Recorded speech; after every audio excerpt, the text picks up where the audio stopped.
Welcome বন্ধুরা, আমি নিশিত দে, আমার হোম গার্ডেনিং উইথ নিশিত চ্যানেলে সবাইকে স্বাগত। তো বন্ধুরা, আজকে আমি আরও একটি ইন্টারেস্টিং ভিডিও নিয়ে চলে এসেছি, যে ভিডিওতে আমি আমার বাগানের পিটুনিয়া ফুল গাছে ঠিক কতটা পরিমাণে ফুল এসেছে এবং গাছগুলো কতটা হেলদি আছে তার আপডেট দেবো, এবং আপনাদের পিটুনিয়া গাছ যারা বসিয়েছেন তাদের জন্য থাকবে খুব সহজ টিপস। আপনারা ভিডিওটা দেখতে থাকুন শুরু থেকে শেষ পর্যন্ত। কি অপূর্ব দেখতে লাগছে দেখুন, এবং জাস্ট গাছগুলো ভরে গেছে, তাও এখনও কিন্তু কিছু ফুল গাছে মানে কুঁড়ি এসে গেছে কিন্তু এখনও ফুল আসেনি। তো সেগুলোও আপনার পরের ভিডিওতে আমি কভার করে দেবো। তো বন্ধুরা, প্রথমেই বলে নিই, এই পিটুনিয়া ফুল গাছ হচ্ছে শীতকালে আমরা যত রকম ফুল গাছ বসাই তার মধ্যে সব থেকে কম যত্নে বেশি যদি আমি ফুল পেতে চাই তাহলে কিন্তু অবশ্যই এই পিটুনিয়া ফুল বসাতে হবে। তো বন্ধুরা, অফুরন্ত ফুল, মানে ফুলের কোনো শেষ নেই, এবং এই গাছ যদি আপনারা শীতের শুরুতে করে ফেলতে পারেন তাহলে কিন্তু পুরো শীত জুড়ে একদম গরম পড়ার আগে পর্যন্ত এই গাছ থেকে ফুল পাবেন। এবং যত রকম কালার সব কিন্তু এই পিটুনিয়া ভ্যারাইটির মধ্যে আপনারা পেয়ে যাবেন। Mix colour, single colour, double petal, single petal, তো সব ভ্যারাইটি আছে। তো এটা হলো গাছ সম্পর্কে কিছু তথ্য। এবার আসি, গাছ আপনারা বসাবেন কখন। তো গাছ আপনারা সেপ্টেম্বর মাস থেকে পিটুনিয়া ফুল গাছের চারা কিন্তু মার্কেটে আপনারা পেয়ে যাবেন। এই ফুল গাছ কিন্তু 1-1.5 মাসের মধ্যেই খুব তাড়াতাড়ি বড় হয়। তো প্রথমে যখন আপনারা চারাগুলো সংগ্রহ করবেন, ফার্স্ট পটের চারা কিন্তু আমি প্রত্যেকবারই সংগ্রহ করি, এবারেও আমার ফার্স্ট পটের চারা, তাতে কিন্তু 1টা বা 2টো গাছ মারা যেতে পারে, কিন্তু সেই গাছ যদি আপনারা বড় করতে চান এবং নিজের মতোভাবে যদি ফুল পেতে চান তাহলে কিন্তু অবশ্যই ফার্স্ট পটের চারা সংগ্রহ করার দিকে মনোযোগ দেবেন। কারণ হলো, আপনারা যত গাছ ছোট কিনবেন তত কিন্তু সেই ফুল গাছ মানে বড় হলে তা থেকে যে পরিমাণ ফুল পাবেন সেটা কিন্তু আপনার নিজের কন্ট্রোলে থাকবে। আর আপনি যদি একটু বড় গাছ কেনেন তাহলে কিন্তু সেই গাছটার কিছুটা কেয়ার নার্সারিতে হয়ে যাচ্ছে, তারপর আপনি বসাচ্ছেন, তারপর সেই গাছটাকে সময় দিতে হবে, তারপর কিন্তু সেখান থেকে ফুল পাওয়া যাবে। তো ফার্স্ট পটের প্রথমে চারা সংগ্রহের সাথে সাথেই আপনারা যেটা করবেন, গাছগুলোকে 1 সপ্তাহ কোনো একটা বালির মধ্যে রেখে দেবেন ছাওয়া জায়গায়।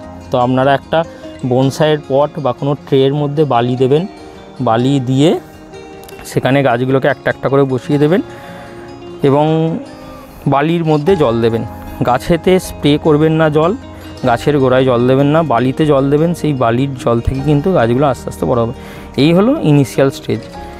এরপর মাটি, বালি আর ভার্মিকম্পোস্ট, এই 3টে উপাদান মিশিয়ে মাটি প্রস্তুত করবেন। মাটিটাকে একদিন রোদ খাইয়ে নেবেন, রোদ খাওয়ালে মাটিটা শুকনো হয়ে যাবে। তারপর আপনাদের গ্রো ব্যাগ বা টবের মধ্যে বা ঝোলা টবের মধ্যে, যেমন ইচ্ছা টবের মধ্যে মাটি দিয়ে গাছগুলোকে প্রতিস্থাপন করুন।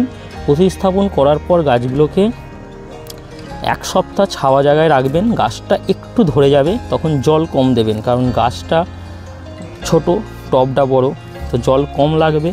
আপনারা বুঝতেই পাচ্ছেন, সেই সময় আপনাকে গাছেতে জল কম দিতে হবে। এই গাছে কিন্তু জল বেশি পড়লে বা পাতায় জল পড়লে, বৃষ্টিতে বেশি দিন রেখে দিলে ছোট গাছ কিন্তু খুব সহজে ফাঙ্গাস ধরে নেবে। ফাঙ্গাস ধরে নিলেই কিন্তু সেই গাছকে আর বাঁচানো যাবে না। এছাড়া এই গাছের আর কোনো সেরকম সমস্যা নেই। গাছটা একবার যদি ধরে যায়, মানে এই রকম স্টেজে এসে যায়, তারপর সেই গাছকে কিন্তু আর দাঁড় করানো যাবে না। সেই গাছ থেকে আপনারা কিন্তু প্রচুর ফুল পাবেন। এবার দেখুন গাছেতে কি সার দেবো। আমি 2টো সার ব্যবহার করেছি। এক হচ্ছে, গাছটা যখন ছোট, মানে এই স্টেজে আছে, এটা ডবল পেটালের পিটুনিয়া, আমি অনেক পরে চারা সংগ্রহ করেছি। তো এই অবস্থায় কিন্তু এই 4-5টা মাটি খুঁজে দিতে হবে, দিয়ে এখানে আপনাকে মিক্সড কম্পোস্ট সার দিয়ে ওপরে ভার্মি কম্পোস্ট চাপা দিয়ে দিতে হবে। এরপর কী করতে হবে, প্রত্যেক সপ্তাহে আপনাদের এই গাছেতে NPK 19-19-19 বা NPK 20-20-20 কিন্তু আপনাদের গাছেতে স্প্রে করে যেতে হবে। এটা কিন্তু একদম ফুল ফোটা পর্যন্ত। এইবার এখন আমার ফুল ফুটে গেছে, এই সময় আমি কি সার দিচ্ছি, এনপিকে দেবো 19-19-19 বা 20-20-20। এই সময় কিন্তু গাছের গোড়ায় দিতে হবে, ফুলে তো আমি আর স্প্রে করতে পারবো না। তাই আমি 1 চামচ এনপিকে নেবো, 1 লিটার জলে গুলে নেবো, নিয়ে এখানে যেটা দেখতে পাচ্ছেন স্প্রে মেশিনে করে জাস্ট এরকম বরাবর আপনি স্প্রে করবেন। ফুলে স্প্রে করলে হবে না, কারণ ফুলটা তাহলে নষ্ট হয়ে যাবে। ব্যাস, এই 1 সপ্তাহ অন্তর কিন্তু এটা চলবে। এই যে দেখতে পাচ্ছেন আমার পিটুনিয়া ফুল গাছে ফুল এসছে, এটা একদম সেই গরমের শেষ পর্যন্ত ফুল আসবে। এবং এই গাছের ফুল একবার ফুটে যাওয়ার পর এই দেখুন ফুল ফুটে গেছে। এই যে দেখতে পাচ্ছেন এই অংশটা কেটে ফেলতে হবে, একটা কাঁচি নেবেন, নিয়ে এইটা কেটে ফেলবেন। এই যে যেটা দেখতে পাচ্ছেন এখানে বীজ তৈরি হয়, এই বীজ কিন্তু আমরা এখন রাখবো না। এই দেখুন ছোটো ছোটো ওই যে বীজ তৈরি হয়েছে, এই বীজ কিন্তু রাখলে কিন্তু এই গাছের ফুল কিন্তু কমিয়ে দেবে। বীজ আপনারা কখন রাখবেন, যখন আপনাদের ফুল নেওয়া শেষ হয়ে গেছে, মানে গরমে শুরু হয়ে গেছে, তখন আপনারা বীজ কিছু রাখতে পারেন, পরের বছরের গাছ যাতে না কিনতে হয়। তাছাড়া কিন্তু আপনাদের সবসময় একটু নজর রাখতে হবে যে কোন ফুলটা ফুটে গেল। যেমন এই ফুলটা ফুটে গেল, এই ফুলটা কিন্তু আমি পরের দিন এখানটা কেটে দেবো, তবেই কিন্তু সেখান থেকে আরও নতুন ব্রাঞ্চ বার হবে এবং আমি প্রচুর সংখ্যায় কিন্তু আরও ফুল পাবো গাছ থেকে। আর পিটুনিয়া ফুল গাছ যদি আপনারা প্রথম স্টেজে 1-2বার পিঞ্চিং করে দেন তাহলে কিন্তু খুব ভালো হয়, যদি না করতে পারেন তাতে কোনো অসুবিধা নেই। তো এই গাছের কিন্তু জলটা খুব দরকার, প্রত্যেক দিন সকালবেলা আপনাদের গাছেতে 1বার করে জল দিতে হবে। তারপর যদি মেঘলা ওয়েদার থাকে তাহলে কিন্তু 2 দিনে 1বার দিলেই যথেষ্ট।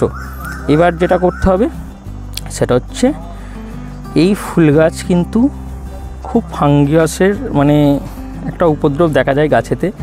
তো যদি কোনো বৃষ্টি হয় 1 দিন বা 2 দিন, 1 দিন হলো ঠিক আছে, যদি 2 দিন পর পর বৃষ্টি হয় বা মেঘলা ওয়েদার থাকে তাহলে কিন্তু এই গাছেতে সাব ফাঙ্গিসাইড মাসে 1বার, মানে 3 মাস ফুল দেয়, তার মধ্যে 1 মাসে 1বার আপনারা সাব ফাঙ্গিসাইড স্প্রে করে দেবেন। যদি কোনো ফাঙ্গাস লেগে থাকে তাহলে কিন্তু সেটা কেটে যাবে। আর গাছগুলোকে কিন্তু ফুল সানলাইটে রাখতে হবে, এটা কিন্তু বেশি ফুল পেতে গেলে করতেই হবে। কারণ যদি আপনারা এই গাছকে লো লাইটে রেখে দেন তাহলে কিন্তু এই গাছের এই যে হাইটটা দেখতে পাচ্ছেন, এই হাইটটা অনেক উপরে চলে আসবে, এই ডালগুলো অনেক সরু সরু হবে এবং ফুল কম হবে।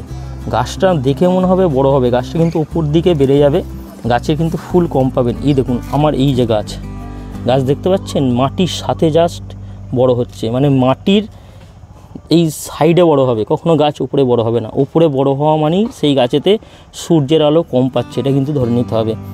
তো দেখতে পাচ্ছেন আমার প্রত্যেকটা ফুল গাছ কত রকম কালার এসেছে, এবং এখানেও কিন্তু এটা কিন্তু 2টো কালার দেখতেই পাচ্ছেন, এটা দুটো কিন্তু আলাদা আলাদা কালার। তো পাশে প্রত্যেকটা ফুলের কালার কিন্তু খুব সুন্দর এসছে। আর যেগুলো থোকা ফুল হবে সেটার ভিডিও আমি কিন্তু পরে করব, এই চ্যানেলেই দেবো ভিডিও। তো কেমন লাগলো অবশ্যই কমেন্টে জানাবেন। যদি ভিডিওটি ভালো লেগে থাকে এবং ইনফরমেটিভ লেগে থাকে তাহলে অবশ্যই লাইক শেয়ার করতে ভুলবেন না। Thank you.